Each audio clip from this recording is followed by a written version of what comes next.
Selamat datang di channel Saham Cuan. Sebelum kita mulai, saya ingatkan kembali bahwa video ini sepenuhnya hanya untuk edukasi, bukan ajakan beli atau jual saham. Semua keputusan investasi ada di tangan Anda. Saya harap video ini bisa memperkaya wawasan teman-teman tentang fundamental perusahaan, khususnya PT Malindo Feedmill Tbk dengan kode saham MAIN. Video ini dibuat pada 11 Maret 2026 menggunakan data laporan keuangan hingga Q3 2025, serta harga penutupan pasar pada 10 Maret 2026. Mohon teliti kembali angka-angka yang ditampilkan, karena kemungkinan terdapat kekeliruan dalam pengambilan data. Di channel ini, kita akan mencoba melihat sebuah perusahaan dari dua sisi penting, yaitu analisa fundamental untuk memahami kualitas bisnis perusahaan, dan juga analisa teknikal untuk melihat pergerakan harga saham di pasar. Pada video kali ini kita akan membahas salah satu perusahaan di sektor poultry atau industri perunggasan, yaitu PT Malindo Feedmill Tbk dengan kode saham MAIN. Perusahaan ini dikenal sebagai salah satu produsen pakan ternak dan ayam terintegrasi di Indonesia yang juga memiliki produk makanan olahan seperti Sunny Gold dan Chiki Wiki. Dengan model bisnis yang terintegrasi dari hulu hingga hilir, serta valuasi saham yang saat ini terlihat cukup menarik, tentu muncul pertanyaan besar. Apakah saham MAIN ini masih menarik untuk diperhatikan oleh investor? Mari kita bahas bersama melalui analisa fundamental dan analisa teknikalnya. Analisa fundamental saham MAIN. Selanjutnya kita masuk ke bagian utama, yaitu analisa fundamental dari PT Malindo Feedmill Tbk dengan kode saham MAIN. PT Malindo Feedmill Tbk merupakan perusahaan yang bergerak di industri pakan ternak dan peternakan ayam terintegrasi. Perusahaan ini mulai beroperasi secara komersial pada tahun 1998 dan merupakan bagian dari grup Leong Hope International, salah satu perusahaan agribisnis besar di kawasan Asia Tenggara.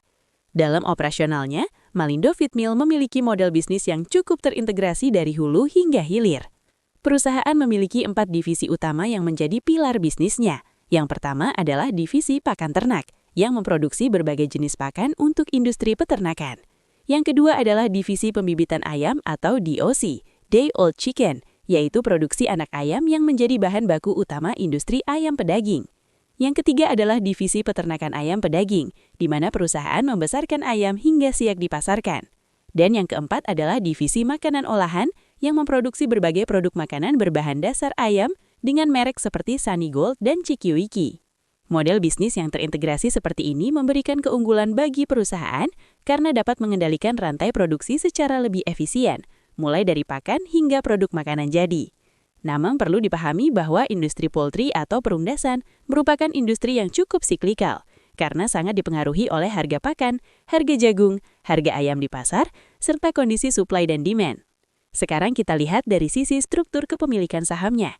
Pemegang saham terbesar MAIN adalah Dragon Emity Ptld yang memiliki sekitar 57% saham perusahaan. Perusahaan ini merupakan bagian dari grup Leong Hope International yang berbasis di Malaysia. Selain itu terdapat beberapa pemegang saham lain, seperti PT Corin Investa Corpora, serta beberapa institusi keuangan dari Singapura, seperti UOB Kay Hian dan Bank of Singapore. Yang menarik perhatian investor adalah adanya nama Loh Keng Hong, salah satu investor legendaris Indonesia yang dikenal dengan strategi value investing, yang tercatat memiliki sekitar 1,2% saham MAIN. Kehadiran investor seperti Loh Keng Hong seringkali menjadi perhatian pasar, karena dikenal sangat selektif dalam memilih perusahaan dengan valuasi yang menarik.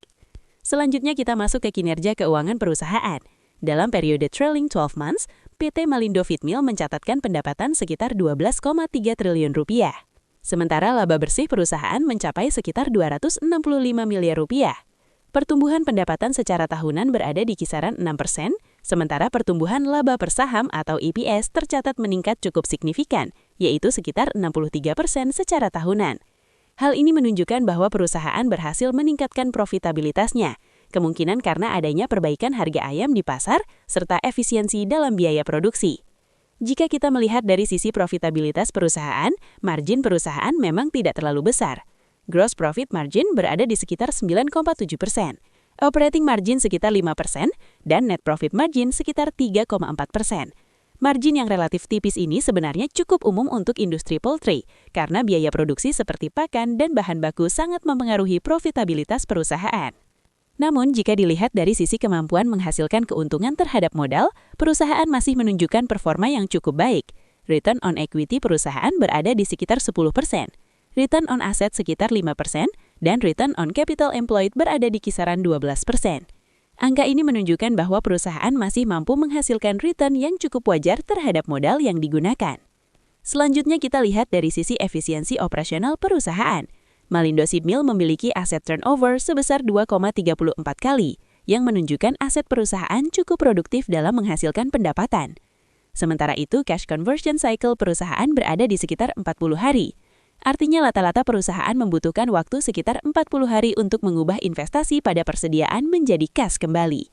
Dalam konteks industri agribisnis, angka ini tergolong cukup baik dan menunjukkan efisiensi operasional yang relatif sehat. Sekarang kita lihat dari sisi neraca keuangan perusahaan. Total aset perusahaan tercatat sekitar 5,25 triliun rupiah, dengan total liabilitas sekitar 2,64 triliun rupiah dan total ekuitas sekitar 2,61 triliun rupiah.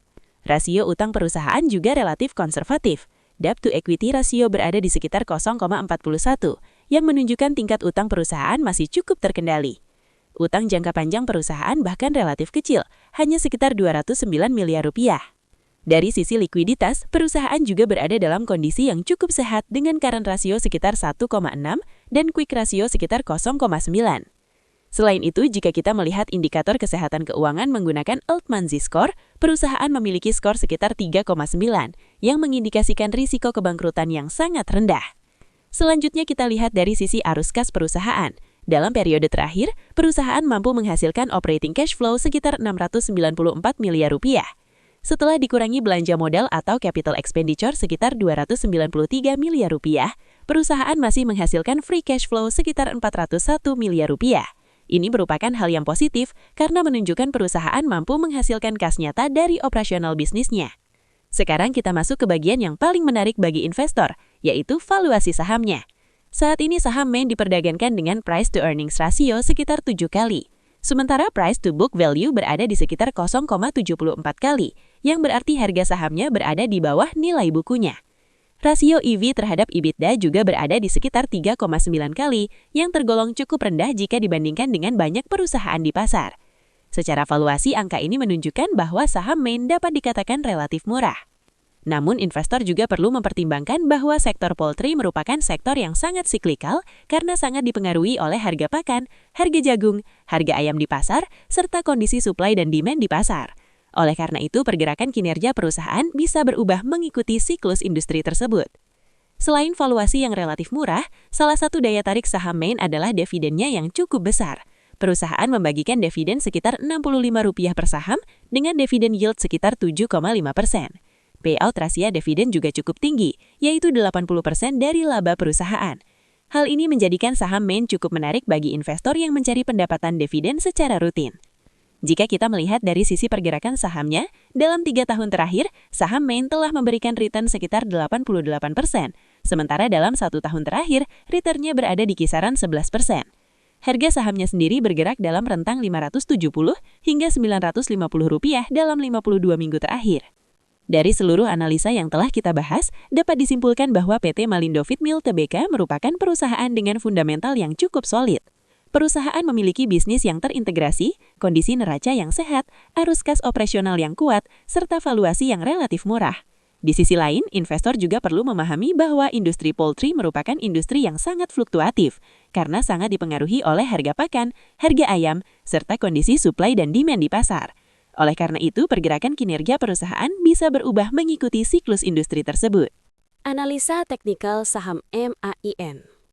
Selanjutnya, kita akan melihat pergerakan saham PT Malindo Feedmill Tbk dengan kode saham MAIN dari sisi analisa teknikal.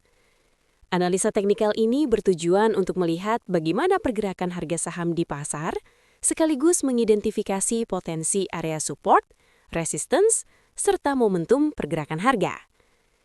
Jika kita melihat dari pergerakan harga dalam 1 tahun terakhir, saham MAIN bergerak dalam rentang harga sekitar Rp570 sebagai level terendah dan sekitar Rp950 sebagai level tertinggi. Rentang ini menunjukkan bahwa saham MAIN memiliki volatilitas yang cukup moderat dengan fase naik turun yang mengikuti siklus industri poultry. Saat ini harga saham MAIN berada di kisaran Rp800 hingga Rp860, yang menunjukkan bahwa saham ini sedang bergerak di area menengah dari range pergerakan tahunannya. Jika kita melihat struktur tren secara umum, saham MAIN saat ini berada dalam fase uptrend menengah setelah sebelumnya mengalami fase konsolidasi yang cukup panjang. Hal ini terlihat dari posisi harga yang masih berada di atas beberapa moving average penting, seperti moving average jangka pendek maupun jangka menengah. Ketika harga saham mampu bertahan di atas moving average, biasanya hal ini menjadi indikasi bahwa tren pergerakan harga masih relatif sehat. Selain itu, dari sisi indikator momentum, saham MAIN juga masih menunjukkan kondisi yang cukup positif. Indikator Relative Strength Index atau RSI saat ini berada di area sekitar 50 hingga 60 yang menunjukkan bahwa saham ini berada di zona netral menuju bullish. Artinya, saham MAIN masih memiliki ruang untuk bergerak naik dan belum berada di kondisi overbought. Sementara itu, indikator MACD juga masih menunjukkan kecenderungan momentum positif yang menandakan bahwa tekanan beli di pasar masih cukup terjaga. Namun, seperti biasa dalam analisa teknikal, selain melihat tren dan momentum, kita juga perlu memperhatikan area-area harga penting yang sering menjadi titik pantulan harga. Dari struktur chart yang ada saat ini, terdapat beberapa area support yang cukup penting. Support pertama berada di kisaran Rp820 hingga Rp830 yang merupakan area support jangka pendek. Jika terjadi koreksi ringan, biasanya harga akan mencoba bertahan di area ini. Sementara itu, support berikutnya berada di kisaran Rp770 hingga Rp800 yang merupakan area support yang lebih kuat. Area ini sebelumnya sering menjadi zona akumulasi ketika harga mengalami tekanan jual. Di sisi lain, untuk area resistance, terdapat beberapa level yang perlu diperhatikan oleh para trader maupun investor. Resistance terdekat berada di kisaran Rp900 yang merupakan area psikologis sekaligus area supply sebelumnya. Jika harga saham MAIN mampu menembus area resistance ini dengan volume yang kuat, maka peluang kenaikan menuju resistance berikutnya akan semakin terbuka. Resistance yang lebih kuat berada di kisaran Rp950, yang merupakan level tertinggi dalam 52 minggu terakhir. Area ini menjadi batas atas pergerakan saham MAIN dalam 1 tahun terakhir. Jika saham MAIN mampu breakout di atas Rp950, maka secara teknikal terdapat peluang terbentuknya tren kenaikan baru dengan target psikologis berikutnya di sekitar Rp1.000. Namun, investor juga perlu memperhatikan kemungkinan skenario lainnya. Jika harga gagal menembus resistance dan mulai mengalami tekanan jual, maka saham MAIN berpotensi kembali masuk ke fase konsolidasi jangka pendek. Dalam kondisi tersebut, harga kemungkinan akan bergerak bolak-balik di antara area support dan resistance sambil menunggu momentum baru. Secara keseluruhan, dari sisi teknikal, saham MAIN saat ini masih berada dalam kondisi yang relatif positif. Tren harga masih cenderung bullish, indikator momentum masih cukup sehat, dan posisi harga masih berada di atas beberapa moving average penting. Selama harga mampu bertahan di atas area support utama, peluang kenaikan menuju resistance berikutnya masih tetap terbuka. Namun, seperti biasa di pasar saham, pergerakan harga tidak pernah bergerak lurus. Selalu ada fase naik, koreksi, dan konsolidasi yang merupakan bagian alami dari pergerakan pasar. Karena itu, penting bagi investor untuk tetap memperhatikan manajemen risiko, serta menyesuaikan strategi dengan profil investasi masing-masing. Kesimpulan. Jika kita rangkum dari seluruh analisa yang telah kita bahas tadi, baik dari sisi fundamental maupun teknikal, saham PT Malindo Fitnul Tbk atau MAIN memiliki beberapa poin yang cukup menarik. Dari sisi fundamental, perusahaan memiliki model bisnis yang terintegrasi, mulai dari produksi pakan ternak, pembibitan ayam, peternakan ayam pedaging, hingga produk makanan olahan. Kondisi neraca keuangan perusahaan juga tergolong cukup sehat dengan tingkat utang yang relatif rendah serta arus kas operasional yang positif. Selain itu, dari sisi valuasi saham, MAIN saat ini diperdagangkan dengan PER yang relatif rendah serta PBV di bawah 1 kali, yang sering menjadi perhatian bagi investor dengan pendekatan value investing. Dividen yield yang berada di kisaran 7% hingga 8% per tahun juga menjadi daya tarik tambahan bagi investor yang mencari pendapatan dividen. Sementara itu, dari sisi teknikal, saham MAIN saat ini masih berada dalam tren yang relatif positif dengan momentum yang cukup baik selama harga mampu bertahan di area support pentingnya. Namun tentu saja, investor juga perlu memahami bahwa industri poultry merupakan industri yang cukup siklikal, yang sangat dipengaruhi oleh harga pakan, harga ayam, serta kondisi supply dan demand di pasar. Karena itu, kinerja perusahaan dan pergerakan harga sahamnya bisa mengalami fluktuasi mengikuti siklus industri tersebut. Demikian pembahasan kita kali ini mengenai analisa saham PT Malindo Feedmill Tbk dengan kode saham MAIN. Semoga analisa ini bisa membantu teman-teman untuk lebih memahami bagaimana melihat sebuah perusahaan dari sisi fundamental maupun teknikal sebelum mengambil keputusan investasi. Jika teman-teman menyukai konten seperti ini, jangan lupa untuk like, subscribe, dan share ke teman-teman investor lainnya agar channel Saham Cuan bisa terus berkembang dan menghadirkan analisa saham menarik lainnya. Dan jika ada saham yang ingin dianalisa di channel ini, silakan tuliskan di kolom komentar. Terima kasih sudah menonton, tetap bijak dalam berinvestasi, dan sampai jumpa di video berikutnya.